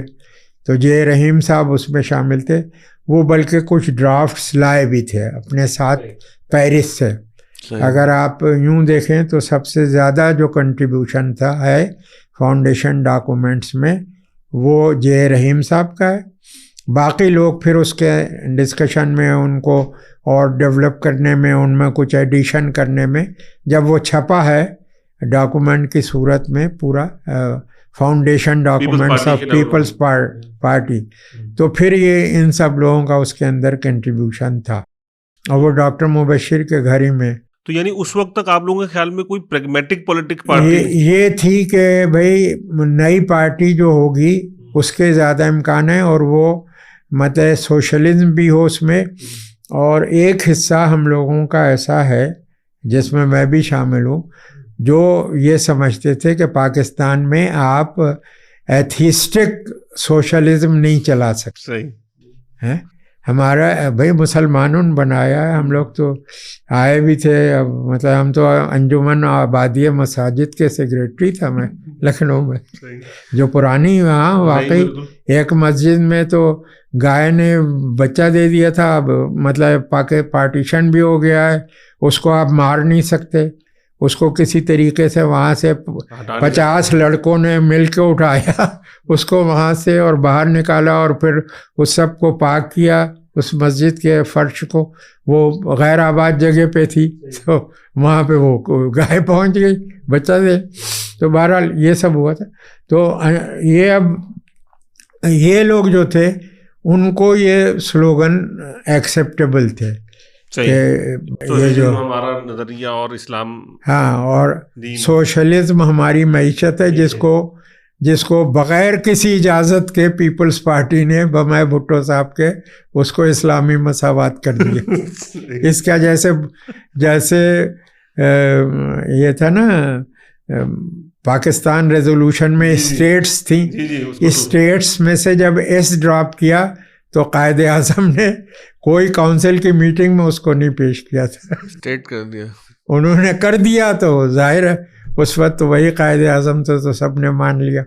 لیکن اگر اس کی تاریخ تو یہی ہے کہ ایسا نہیں تھا. تو اب جب 70s کا الیکشن, اچھا, اب جب یہ ہوا تو وہ امیڈیٹ, اب جب اجلاس ہوا ہے تو ڈاکٹر مبشر کے جو شبر صاحب کا اصل میں تو ان کے بڑے بھائی کا گھر تھا, ڈاکٹر مبشر کے پاس تو اتنے پیسے کبھی تھے نہیں, تو ڈاکٹر مبشر تو اس میں رہتے تھے مفت میں, ابھی بھی رہتی ہیں ان کی بیگم. تو بہرحال وہ ان کے لان میں ہوا, اور اس میں 100-150 آدمی یہاں سے اشفاق بخاری جو ڈان میں رہے ہمارے کولیگ تھے, بلکہ میں ان کو اسٹیٹ بینک سے PPI میں لایا تھا, بعد میں وہ ڈان میں ہو گئے تھے, وہ بھی گئے تھے, معراج وغیرہ یہ لوگ سب گئے تھے. اس میں جو سیشن ہوا جس میں پیپلز پارٹی بنی, اور پہلے بھٹو صاحب بہت ہی یہ کر رہے تھے کہ کیسے بنے گی پارٹی, تو اس لیے یہ شامل ہونا چاہتے ہیں دوسرے میں. لیکن پھر لوگوں ادرس پریویلڈ, اس میں ڈاکٹر مبشر, جے رحیم کسی پارٹی میں شامل ہونے کے حق میں نہیں تھے, مینلی وہ نہیں تھے. اور بھٹو مطلب زیادہ ان کی بات صحیح طور پہ سنتے تھے, کیونکہ بھٹو کو اس طرف زیادہ جو ان کی, جب وہ پیرس جاتے تھے تو جے رحیم صاحب کی بڑی ان کو ٹریننگ تھی ایک طریقے. جے رحیم صاحب کے والد جو تھے سر عبد الرحیم محمد ان لا پہ جو کتاب ہے ابھی تک انہی کی ہے, وہ ان کے والد صاحب تھے جنہوں نے لکھا. انہوں نے کرشک پارٹی بنائی تھی ایسٹ پاکستان بننے سے پہلے. جب ایسٹ بنگال بنا ہے تو کرشک پارٹی کے فاؤنڈر وہ تھے. تو وہ بہرحال یہ اب بنی تو یہ جہاں بھی میٹنگ کریں تو وہاں ہزاروں لوگ آ جائیں. اب آپ دیکھیں نا کہ ٹوبا ٹیکسنگ کی کانفرنس ہوئی, اس میں سب پارٹیاں شامل ہوئی تھیں, اور یہ کسان کانفرنس ہوئی نا ٹوبا ٹیکسنگ کی, لیکن سب سے زیادہ پاپولر یہی لوگ ہوئے. معراج تھا, یہ جو تھا کیا نام ہے, جو ایکٹر بھی تھا معراج کا دوست بڑا, ارے جو بہت اناؤنسمنٹ وغیرہ کا, طارق عزیز, یہ سب لوگ تھے اس میں, اور بھٹو صاحب. اور ہر شہر میں مطلب ہم لوگ گئے. ڈاکٹر مبشر نے نئی فوکس ویگن خریدی تھی اور بہت تیز چلاتے تھے.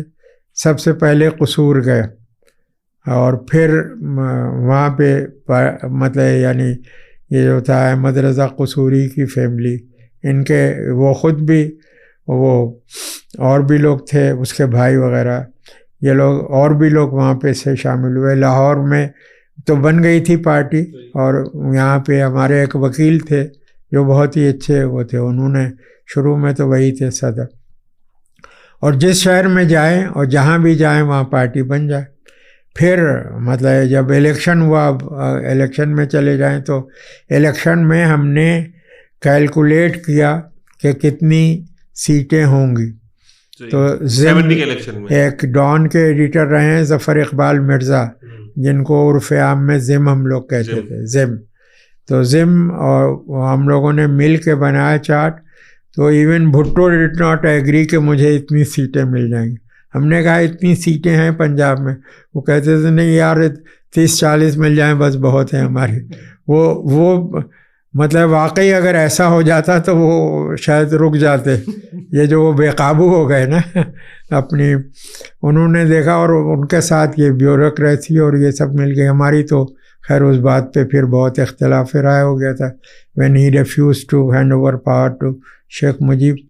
تو بہرحال یہ ہوا کہ پیپلز پارٹی سارے پنجاب میں بہت پاپولر ہو گئی. سندھ میں تو یہاں لوگ تھے لیکن اتنی نہیں تھی کہ اس لیول کی نہیں تھی جتنی ہائی پرسنٹیج انہوں نے پنجاب میں حاصل کی وہاں پہ, کیونکہ پنجاب جو ہے اس کا وہ کسی ایک طرف جاتا ہے.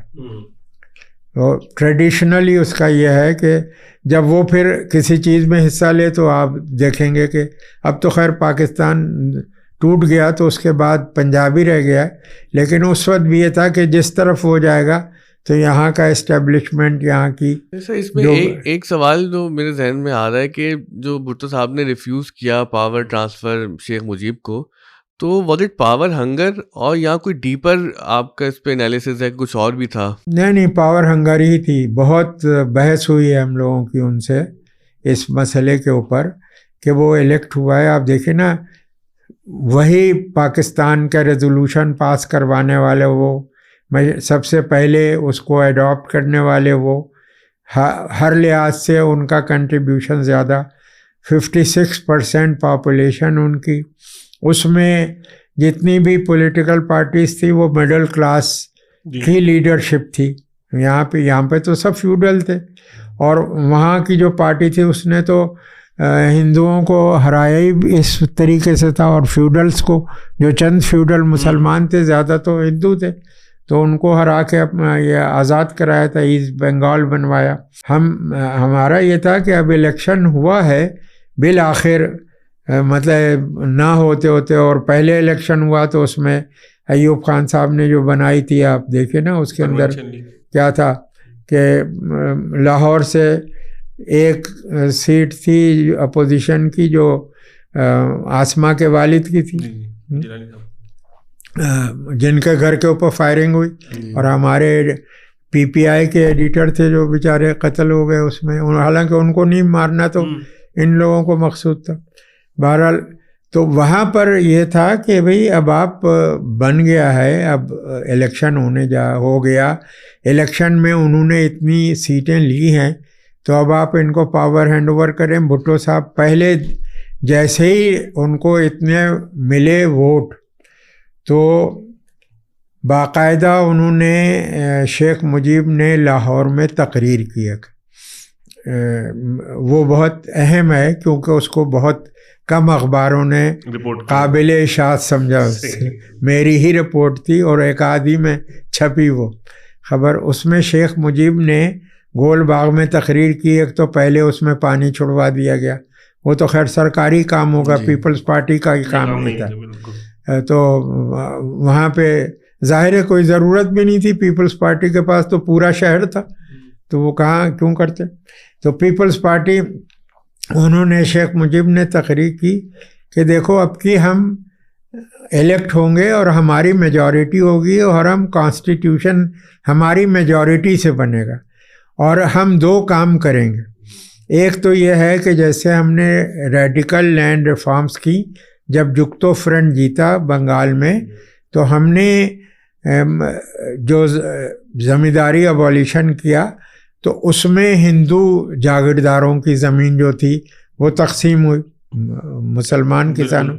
اب کی جو ہم کریں گے تو وہ یہاں اس میں وڈیروں کی، چودھریوں کی، سرداروں کی، ان کی ایک تو دوسری بات جو انہوں نے کہی، جو میں سمجھتا ہوں کہ بنیاد ہے اس کی، دوسری ساتھ میں انہوں نے یہ کہا کہ جب تک 56% بنگالی فوج میں افسر اور سول سروس میں افسر نہیں ہو جائیں گے، گزیٹڈ افسر، اس وقت تک یہاں سے کوئی نہیں بنے گا۔ اس وقت تک صرف 2 بنگالی افسر CSP جو تھے ان کو سیکریٹری وغیرہ بنایا گیا تھا۔ تو انہوں نے پھر یہ کیا کہ جب انہوں نے یہ تقریر کی شیخ مجیب نے، تو میں بھٹو صاحب فلیٹیز میں ٹھہرتے تھے اور مجھے ان کے بیڈ روم تک کی اس وقت تک، جب تک اقتدار میں نہیں آئے تھے، ان کے بیڈ روم میں جانے کی اجازت تھی، چاہے SP CID رضوی صاحب بھی وہاں بیٹھے ہوں۔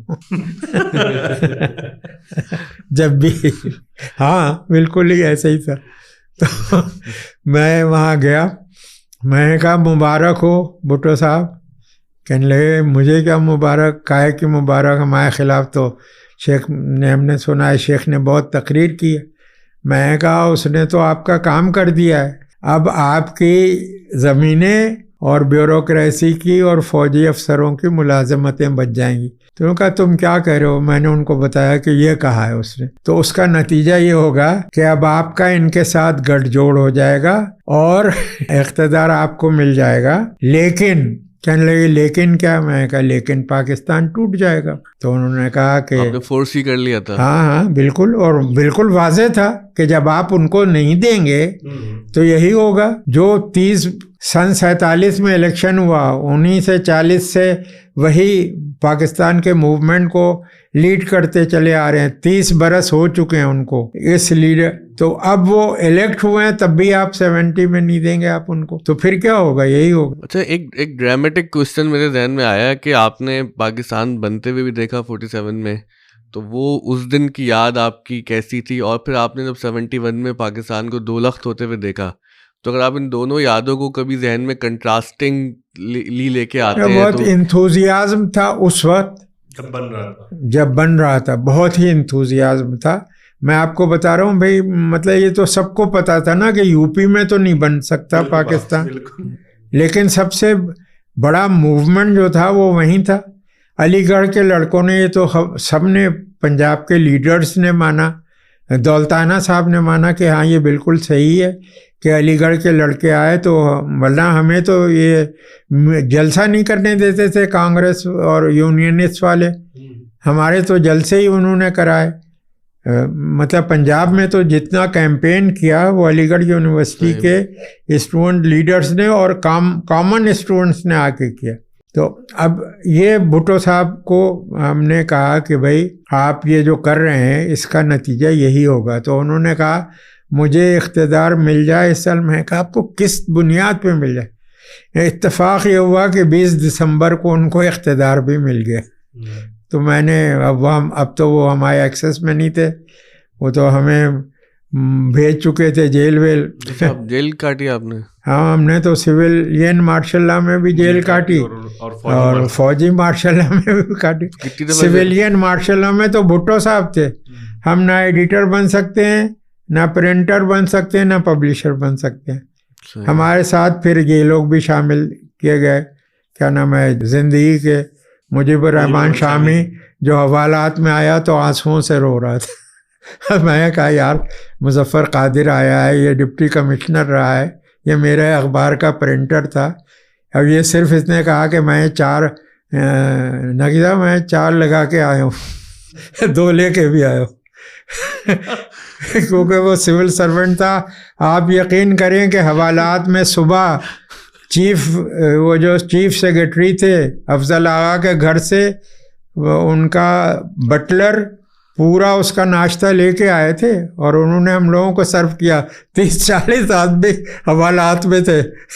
کتنا عرصہ آپ نے جیل میں گزارا ٹوٹل؟ جیل میں تو مختلف وقتوں میں 5-6 مرتبہ گئے، کبھی 3 مہینے، کبھی 4 مہینے، کبھی 6 مہینے۔ بلکہ جب آخر میں تھا تو مجھے لوگ پوچھتے تھے کہ یہ کون وکیل ہے تمہارا جو ہر دن فائل کر دیتا ہے؟ تو کتنی فیس دی ہے جہلم میں. جب میں جیل میں تھا تو وہ لوگ سمجھتے تھے کہ میرے پاس بہت ہی کوئی ایسا وکیل ہے اور میں کوئی بڑا رئیس زادہ ہوں کہ جس کا. تو ہمارا تو دوست تھا خالد رانجھا, یہ آ کے یہ تو کر کے آیا تھا, اس کی ڈاکٹریٹ تو یہ کمرشل لا میں ہے نا, کمپنی لا میں, تو وہ نکال لیتے اور لیکن وہ رکھی ہوتی تھی اس کے پاس کہ نقی صاحب نے پھر جانا ہے تو ڈیٹس پر بھرنی ہے. تو وہ واقعی اس سے پوچھا کہ میں نے کہا 1 پیسہ جو میں دیا ہو 1 روپیہ فیس, چونکہ یہ قصوری صاحب نے کہا تھا کہ جو کمپلیمنٹری کیسز لڑے جاتے ہیں تو اس میں اصول یہ ہے وکلا کا کہ 1 روپیہ فیس دو. تو میں 1 روپے کے نوٹ رکھتا تھا جیب میں, اور قصوری صاحب تو بغیر اس کے سائن نہیں کرتے تھے وکالت نامہ, پہلے 1 روپیہ دے دو. تو وہ کئی کیس تو آپ کے جو پرچے ہوتے تھے اس میں کیا آپ کے خلاف لکھا جاتا تھا, کیا کیا آپ نے, جرم کیا آپ کا؟ جرم یہ ہے کہ آپ نے یہ لکھا آپ پاکستان دشمن ہیں, آپ ملک کو توڑنا چاہتے ہیں, آپ فارن ایجنٹ ہیں. اچھا یہ سب تماشا مطلب اس وقت بھی ہوتا ہے؟ ہمیشہ یہی ہوتا ہے. وہ تو یہ جو اب یہ لوگ, یہ تو خیر خدا کا شکر ہے کہ کوئی 5,000 لڑکے جیل گئے. تو میں اس بات سے یوں مطمئن ہوں کہ کم از کم اگر اور کچھ نہیں ہو سکے گا تو اس میں سے 1,000 پولیٹیکل ورکر نکلے گا. یہ جو نوجوان گئے ہیں ریسنٹ ٹائم کی بات کر رہا ہوں, میں بلکہ کہا بھی ان کو کہ جو ہمارے جاننے والے ہیں مسلم لیگ میں, ان کو کہا بھی پرویز رشید ٹائپ کے جو لوگ ہیں کہ تم تو پروڈیوس کر رہے ہو پولیٹیکل ورکرز بائی ارسٹنگ. تم کیسے ہو؟ اسٹوڈنٹ ہی تھا نا, یہ پنڈی کا لیڈر تھا, میراج محمد خان کے آرگنائزیشن میں تھا NSF میں. تو پرویز رشید, تو وہ میں کہا کہ تم ان کو بھیج رہے ہو, 5,000 آپ نے جیل بھیج دیے لڑکے. تو وہ سب ہم لوگ کیسے ہارڈ ڈنڈ ہوئے اسی طریقے سے. کیا مصروفیات ہوتی تھی جیل میں؟ جیل میں ہماری مصروفیت تو مطلب مختلف جیلوں میں مختلف رہی, لیکن ایک سب میں رہی. وہ یہ ہے کہ ہم آپ کو کم از کم انگریزی میں پاس کرا دیں گے, اور سب سے زیادہ فیل ہونے والے جو لوگ ہوتے تھے وہ انگریزی میں ہوتے تھے. انگریزی کا ہمارے پاس نسخہ تھا کہ کمپوزیشن ہم ان کو ٹینسز کروائیں گے, پریکٹس. ہاں, اور مطلب میں پٹائی بھی کرتا تھا اگر واقعی.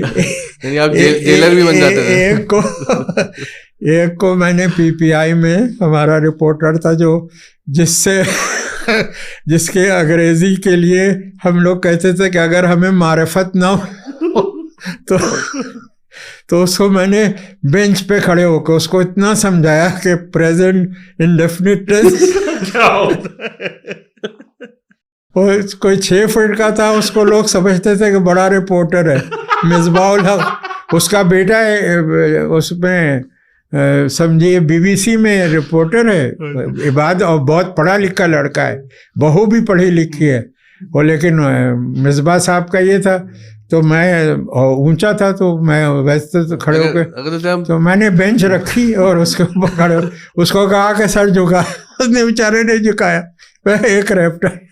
تو پریزنٹ ٹینس سے پاسٹ ٹینس میں چلیں. لکھنؤ کی ہم آخر میں جاننا چاہیں گے, کچھ یادیں آپ کی کہ جو آپ نے لکھنؤ میں گزارا. لکھنؤ تو کتابوں میں پڑھا تہذیب کیا ہے, زبان کیا ہے. شیعہ اسکول میں تھے جی, شیعہ کالج میں تھے. ابھی جیسے ہم ان کو راستے میں بتا رہے تھے کہ بھائی ہمارے ایک ہی شیعہ کالج میں گربچن سنگھ سدھو تھے, بڑے جو سائنٹسٹ لوگ ہوئے, انڈیا کی council of scientific industrial research کے ہیڈ رہے. وہ سکھ تھے. تو یہ نہیں تھا کہ اس میں طاہر صاحب تھے جو شیعہ نہیں تھے, کامرس کے ہیڈ آف ڈپارٹمنٹ تھے. ہوا یہ کہ چونکہ یہ ان کے تعلیق تھے مولانا ابن حسن جارچوئی, راجہ صاحب محمود آباد کے, تو ان کو بنا دیا پرنسپل. اب ان کا کوئی کالج کے پرنسپلی کا کیا اسکول کی پرنسپلی کا تجربہ نہیں تھا. اور طاہر صاحب جو تھے وہ ہیڈ آف ڈپارٹمنٹ تھے. طاہر صاحب کو انہوں نے جا کے ان کے کلاس میں ان کے ساتھ بدتمیزی کی کچھ. وہ شاید مطلب ہے کہ کچھ زور سے بول رہے تھے, ان کے کمرے میں آواز گئی ان کی, ہوگا کسی کو ڈانٹ واٹ رہے ہوں. انہوں نے جا کے ان کے ساتھ ان کو ڈانٹا. وہ طاہر صاحب رونے کو آنسو آ گئے ان کے.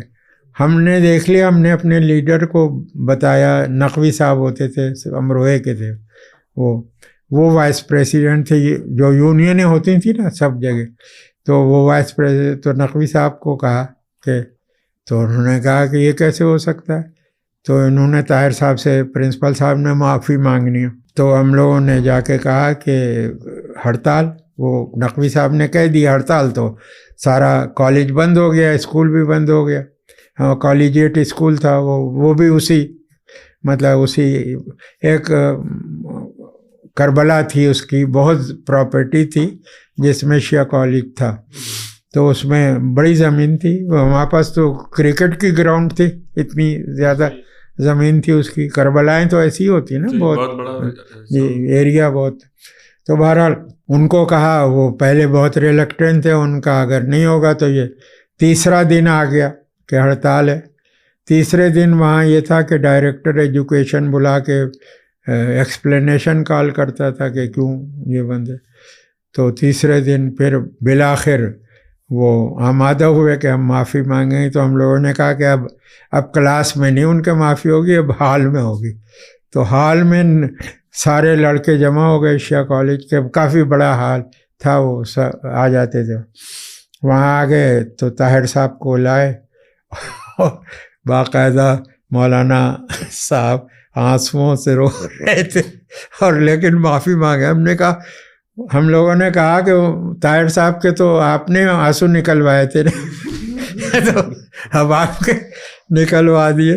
حالانکہ بہت پیار کرتے تھے وہ. جب یہاں ہم رضویہ کالج میں رہتے تھے, سامنے وہ رہتے تھے, ان کا ایک بیٹا ہمارے ساتھ کا تھا. بہرحال یہ ہوا. تو لکھنؤ میں تو مطلب اس قسم کا تھا نا صورتحال. اور دوسرے یہ تھا کہ لکھنؤ میں بہت علماء کے گھروں کی, اب آپ یہ دیکھو, ابھی پرسوں میں تھا, چند روز پہلے ایک ہمارے دوست ہیں جعفر بلگرامی, ان کے گھر پہ دعوت تھی, تو باری میاں بھی تھے. تو ہاں, تو باری میاں کی بہنیں جو تھیں وہ ہماری اسٹوڈنٹ لیڈر تھیں, ریحانہ اور دوسری نعیمہ یا ایسا کچھ نام تھا. بہرحال ریحانہ جو تھیں وہ لکھنؤ یونیورسٹی کی الیکٹڈ وائس پریسیڈنٹ تو وائس چانسلر ہوتا تھا. وہ جو تھیں ریحانہ, وہ پریسیڈنٹ ہوئی لکھنؤ سے, اور بہت زبردست مقرر تھیں. وہ جس کالج میں چلی جائیں پھر یہ وہ ہو ہی نہیں سکتا تھا کہ لڑکے باہر نہ نکلیں, اور ایسی تقریر کرتی تھیں وہ علماء. یعنی ان کی باری میاں کی بہن فرنگی محل کے خاندان سے تعلق. جی, فرنگی محل.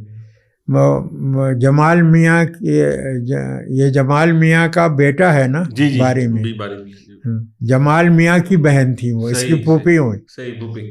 اچھا, ہم نے سر سے لکھنؤ سے جیسے اس کی پھوپھی ہماری کنٹمپریری تھی. یہ جو ہے, ارے یہی جو پروگرام ہم نے کیا ہے اردو کانفرنس, نہیں یہ زراحت کے زرار وسط اللہ خان صاحب کے ساتھ. ہاں, زرار کی جو پھوپھی تھیں وہ انٹرنیشنل ریلیشنس میں تھی. میں اور وہ ساتھ میں تھے, میں صدر ہوا, ہمیں ووٹ بھی دیا تھا انہوں نے. اچھا, 1971 تک سر سے گفتگو سنی ہے, انشاءاللہ ہم کوشش کریں گے کہ ایک اور نشست کریں جس میں آگے چلیں. اگر اس میں کوئی کنکلوڈنگ کوشچن آپ کا. میں اس میں صرف آخر میں ایک چیز پوچھنا چاہ رہا تھا آپ سے نقی صاحب, کیونکہ آپ کے تو تجربات اتنے کہ مظاہرے کہ اس میں جب 71 ہو گیا اور آپ لوگوں نے خیر اس کے بعد حکومت بھٹو صاحب کی قائم ہو گئی, تو کبھی بھٹو صاحب نے اس پہ ریٹروسپیکٹ کرنے کی کوشش کی کہ یہ کیا ہوا, یا اس کو کوئی تجزیہ کرنے کی کوشش کی انہوں نے؟ نہیں, وہ تو مطلب یعنی ان کی یہ سمجھ میں نہیں آیا. ان کو ہم نے کہا کہ پاکستان ٹوٹ جائے گا تو یہ لوگ آپ کو چھوڑیں گے. ابھی تو اس کو نہیں دے رہے ہیں جس نے ملک بھر میں میجورٹی لی ہے, تو ان کو وہ یہ سمجھے کہ وہ تو, بلکہ ہمیں بعض لوگوں نے پیپلز پارٹی کے ڈاکٹر مبشر سے بھی میں نے پوچھا کہ کیا آپ لوگوں نے یقین دلا دیا تھا بھٹو صاحب کو کہ اب آپ قائد عوام سے قائد پاکستان ہو گئے اور قائد اعظم سے بڑی حیثیت ہو گئی کیونکہ وہ تقریباً ایسا سمجھتے تھے کہ میں اب فوج کا تو بالکل ہی اور بیوروکریسی کا ہیرو ہوں کیونکہ میں نے پاکستان بچا لیا. ہاں وہ تو یہ کہتے تھے. یہ انہوں نے کہا نا, میں نے آپ کو بتایا نہیں کہ انہوں نے کہا کہ پاکستان, خدا کا شکر ہے کہ پاکستان بچ گیا. یہ فلیٹیز میں پریس کانفرنس, میں کہا آپ سے زیادہ تو کوئی جانتا نہیں ہے کہ پاکستان نہیں بچا, پاکستان ٹوٹ گیا ہے.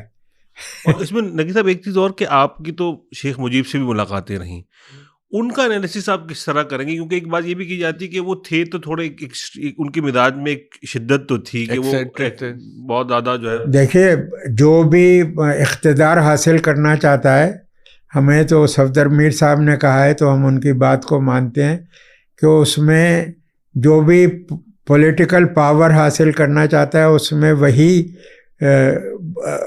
خرابیاں یا کوالٹیز ہوتی ہیں جو ایک قاتل میں ہوتی ہیں. کیونکہ آپ لوگوں کو, یعنی اس کا ایک ثبوت میں آپ کو اور دے سکتا ہوں. یہ جو تھا مصطفیٰ کھر, جی, اس کا بیٹا ہمارے ساتھ جیل میں آیا تو ہم نے پوچھا کہ بھئی تم کیوں آ گئے؟ تو اس نے کہا مطلب اس کو باپ کو پکڑ لیا. تو ہم نے کہا اس کی لڑائی ہو گئی تھی باپ سے, تو وہ باپ کے ساتھ نہیں رہتا تھا, تو جیل میں آ گیا. تو ہم نے پوچھا کہ باپ کے ساتھ تمہارا اختلاف کیا تھا؟ تو کہنے لگا کہ اب وہ ہم لوگ جیل میں تھے تو ہمارے ساتھ ہی اٹھتا بیٹھتا تھا وہ. تو اس نے کہا کہ آپ کو میں بتاؤں کہ کیا کرتے تھے پاپا؟ تو ہم نے کہا کیا کرتے تھے پاپا؟ تو اس نے کہا کہ یہ انہوں نے چوزے منگائے, گورنر ہاؤس میں مجھے بلایا اور بہت سارے چوزے مارکیٹ سے منگائے, اور وہ فرش پہ, یعنی گورنر ہاؤس میں تھوڑا سا حصہ جو پکا ہوتا ہے نا, وہ پھر لانز ہوتے ہیں, تو وہ لاہور میں ایسے ہی تھا.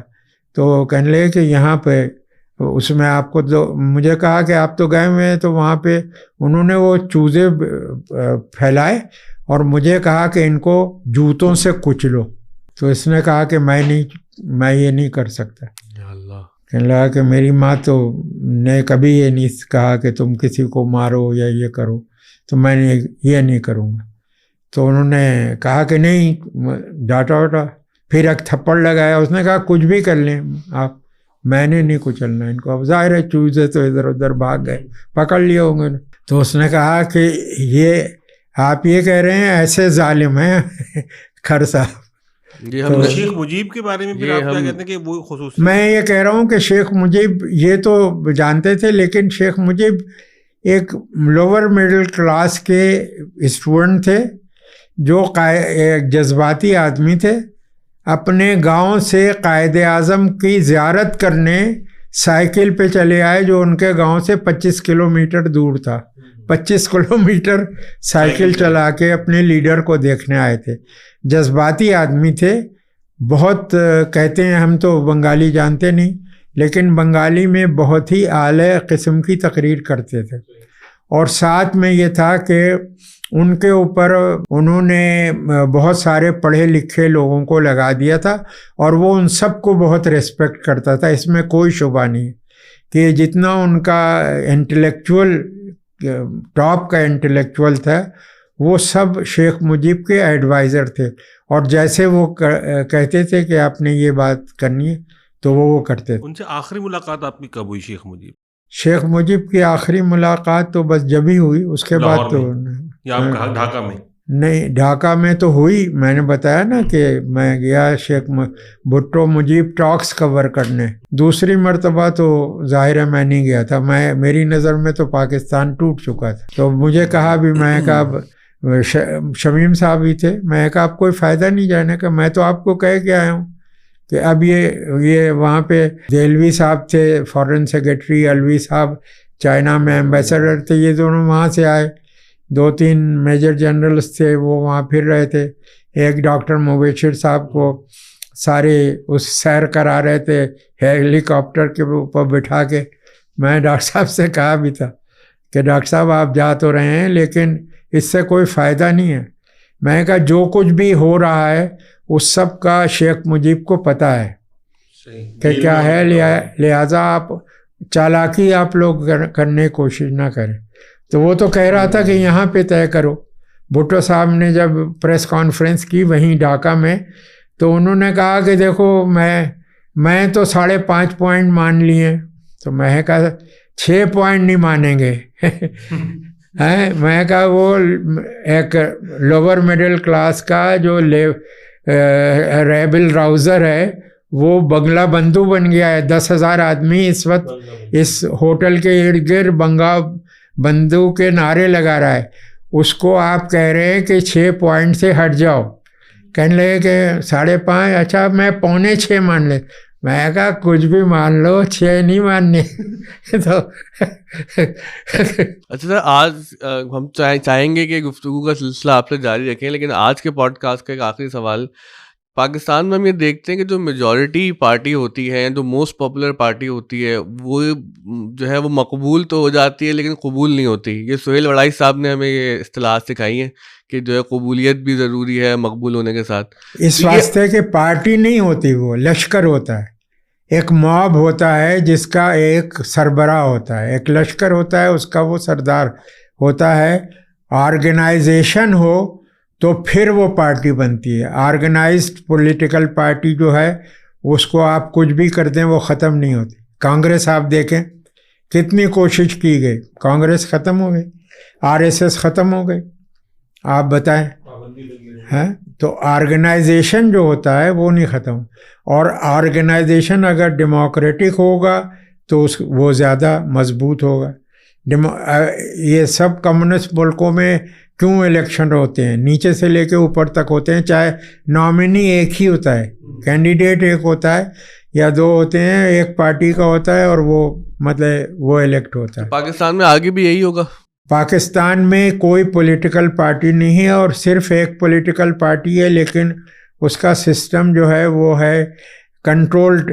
اس کا آرگنائزیشن کا وہ جماعت اسلامی ہے، وہ الیکٹ ہوتی ہے، باقاعدہ ممبرشپ ہے اس کی، اور اس میں پروسیس تو سارا کمیونسٹ پارٹی کا ہے کہ پہلے ان کا آپ ہمدرد ہوتے ہیں، پھر آپ ان کے کینڈیڈیٹ ممبر ہوتے ہیں، پھر ممبر بنتے ہیں، پھر آپ کو مطلب ایک سطح کے تک آپ الیکشن لڑ سکتے ہیں، پھر دوسری سطح پہ جا.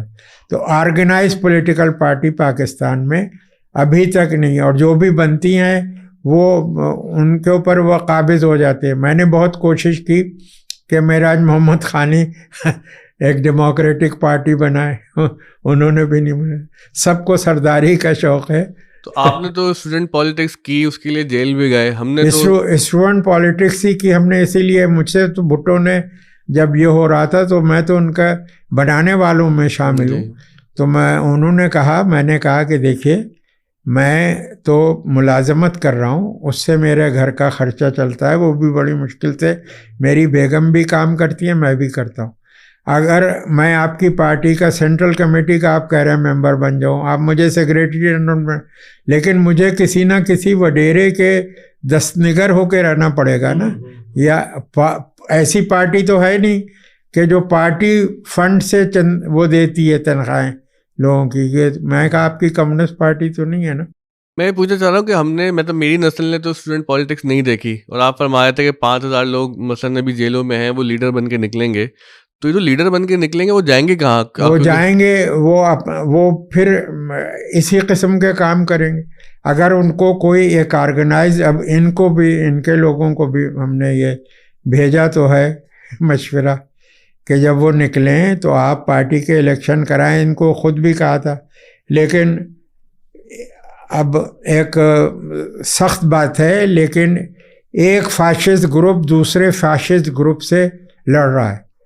فوج بھی فاشسٹ ہے اور عمران خان بھی فاشسٹ ہے مزاجن. ان کی آرگنائز پارٹی جو ہے وہ ویل پیڈ ہے، ویل سروڈ ہے، اس کے پاس تمام فیسلٹیز ہیں، DHA ہے. آج 3 لاکھ روپے کا پلاٹ لو، اگلے دن 3 کروڑ کا بیچو.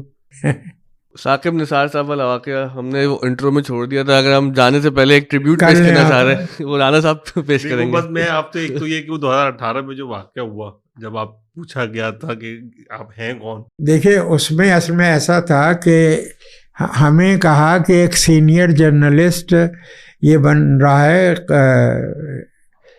اس کا کیا کہتے ہیں ہیلتھ کمیشن، جی ہیلتھ کمیشن، تو اس میں ایک سینئر جرنلسٹ ہے، تو آپ سے زیادہ سینئر تو کوئی ہے نہیں۔ وہ لوگ آئے میرے پاس اور انہوں نے کہا کہ آپ اس کی منظوری دیں۔ پہلے میرے بیٹے سے انہوں نے کہا، جو آج کل علامہ اقبال کالج کے پرنسپل ہیں، تو انہوں نے کہا کہ میرے باپ کسی سفارش، میری سفارش نہیں، آپ خود ہی ان سے بات کریں۔ تو وہ لوگ آئے، انہوں نے کہا، میں نے کہا کہ بھائی ٹھیک ہے کہ ایک سینئر جرنلسٹ کے طور پہ آپ مجھے شامل کریں۔ لیکن جب وہ پہلی میٹنگ ہو رہی تھی تو اس میں یہ تھا کہ ہم وہاں جانے لگے۔ اب انہوں نے ہمیں، جو اسٹاف تھا انہوں نے سب چیزوں سے اکلیم کرایا۔ پھر یہ تھا کہ اب نیا جو اس کی باڈی ہے وہ اس کے نئے الیکشنز ہوں گے۔ تو اب ہم تو اس کے ایک کمیشن کے ممبر تھے اور اس کا ایک پریسیڈنٹ چیئر الیکٹ ہونی تھی اور ایک سیکریٹری الیکٹ ہونا تھا، اس طریقے سے تھا۔ تو چیئر کے لیے ہاں عامر رضا صاحب کینڈیڈیٹ تھے اور ایک اور بڑے وہاں کے وہ ہیں جو مطلب ابھی تک بھی فری، آپ کو بڑے سے بڑی سرجری وہ فری میں کرتے ہیں، ڈاکٹر ہیں، پروفیسر، وہ لڑ رہے تھے۔ اب کسی نے مجھے کہا کہ آپ تو اہل حدیث کے بیٹے کو سپورٹ کر رہے ہیں، تو میں نے کہا کہ میں تو ڈاکٹر کو سپورٹ کر رہا ہوں، یا اہل حدیث وغیرہ سے کیا تعلق۔ تو بہرحال وہ الیکشن لڑ رہے تھے اور وہ الیکٹ ہو جاتا۔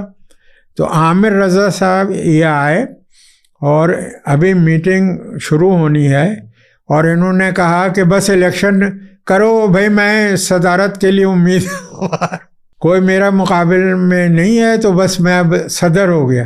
ہم نے کہا ابھی تو باقاعدہ رول کال نہیں ہوئی، ممبرشپ نہیں ہوئی کہ کون کون اس کا ممبر ہے، ووٹنگ رائٹ کس کو ہے، یہاں اسٹاف بیٹھا ہوا ہے، ابھی اسٹاف کے سامنے صرف آپ اناؤنسمنٹ کیے دے رہے ہیں۔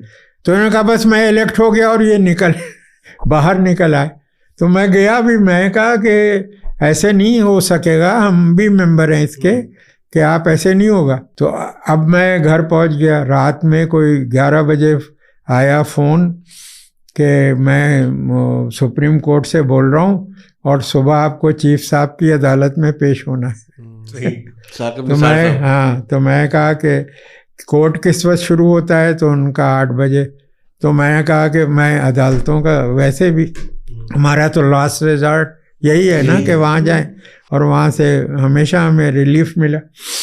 تو وہاں ہم چلے گئے 7:30 بجے۔ اب جناب انہوں نے وہاں پر مطلب یہ ہوا، یہ کوئی ارجنٹ چیزیں انہوں نے کچھ نپٹا دیں، سنی، حالانکہ کہا یہ تھا کہ پہلے یہ اچھا۔ اب عامر رضا صاحب جو تھے وہ آئے ہوئے تھے وہاں، تو وہ ممکن ہے کہیں اور بیٹھے ہوں، لیکن تھے وہ کورٹ میں۔